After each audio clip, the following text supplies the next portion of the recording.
Il n'y a pas de recette miracle. Il faut avoir de la volonté d'évoluer, de faire avancer les choses et d'avancer ensemble. Je suis entrepreneur depuis un petit peu plus de 10 ans maintenant, après un parcours en entreprise d'une douzaine d'années où je me suis frottée un petit peu au monde salarial, avec les joies et les difficultés que tu peux rencontrer. Et ce que j'ai rencontré m'a donné l'envie, moi, à un moment donné, de me dire vas-y, lance-toi dans l'aventure, crée ta boîte et apporte ce que peut-être moi je trouvais qu'il manquait dans l'entreprise où j'étais. C'est que je crois qu'en entreprise, on a vraiment besoin de travailler sa communication. Et très souvent, on travaille sa communication externe, vers l'extérieur, les clients, les fournisseurs, et on travaille très peu sa communication interne, alors que c'est ce qui fait c'est là où on passe le plus de temps, c'est avec nos collègues, avec notre hiérarchie. Et je me suis dit, par expérience, tiens, c'est peut-être pas celui qui parle le plus fort qui a forcément raison. Donc, qu'est-ce que je peux emmener, moi, avec mon regard d'ex-salarié dans une entreprise pour faire en sorte que les gens apprennent à mieux communiquer, donc mieux se comprendre, donc mieux avancer ensemble.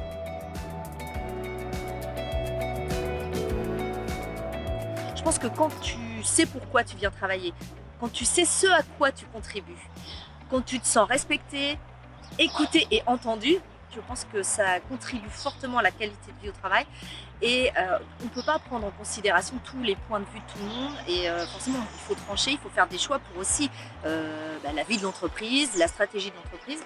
Mais quand on le fait un petit peu ensemble et que je me sens considérée, ce qui est la base de la communication, c'est je me sens considérée au poste que j'occupe et je sais à quoi je contribue, je pense que ça s'en ressent dans la qualité de vie au travail. Il n'y a pas de recette miracle. Il faut avoir de la volonté d'évoluer, de faire avancer les choses et d'avancer ensemble. Et quand tu as cette envie-là, cette prise de recul, cette prise de hauteur, les clés sont faciles à mettre en place. Et je pense que ça peut tout changer justement pour l'entreprise. L'outil de communication, c'est un outil de connaissance de soi, toujours mieux se connaître pour mieux communiquer. Mieux tu te connais, mieux tu sais comment tu fonctionnes, plus c'est facile de communiquer avec les autres. Et plus tu prends conscience qu'on est justement tous différents et que l'adaptabilité devient un outil majeur en entreprise.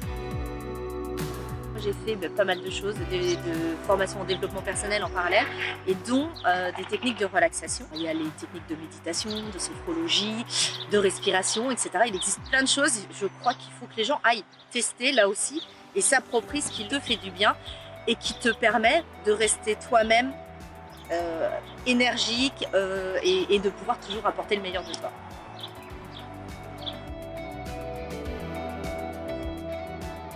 Moi, je la laisse tourner toute la journée parce qu'en plus, je trouve que le côté lumineux est extrêmement apaisant et j'ai été subjuguée par l'objet. Ça a fait effectivement écho en moi par rapport à certaines choses que je connaissais déjà, donc la cohérence cardiaque en l'occurrence. Et j'ai trouvé l'objet absolument fabuleux de la facilité de son utilisation. Quand on est assez speed, on connaît plein de choses, puisqu'on a testé plein de choses, et on met rien en application, ou très peu, parce qu'on est toujours rattrapé par le temps. Je pense à la cohérence cardiaque, il faut se poser 3 fois 5 minutes par jour, et même ces 5 minutes-là, on ne se les accorde pas. Et quand j'ai découvert Flower, où tu le poses à côté de toi, tu le mets en route, et en fait ça fonctionne tout seul, il faut même que tu l'oublies pour que ça fonctionne encore mieux. J'ai trouvé ça fabuleux. Je suis quelqu'un d'assez énergique, et le programme que je choisis en priorité, c'est le programme stimulation. Je pense que ça m'aide à gérer encore mieux mon énergie, c'est-à-dire que quand j'utilise Flower en mode stimulation, j'ai le sentiment que la journée se passe très facilement. À la fin de la journée, je me sens beaucoup moins fatiguée que ce que j'aurais pu ressentir avant.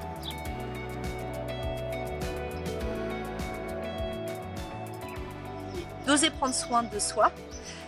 Mieux on se sent, mieux on est en accord avec soi-même, plus on a à donner et plus on a à partager. Donc que ce soit dans la vie perso ou la vie professionnelle, c'est important de prendre soin de soi, c'est important de prendre soin des autres, de se dire qu'on n'est pas tout seul. Donc allons chercher cette richesse, et puis allons la chercher en étant le plus détendu possible.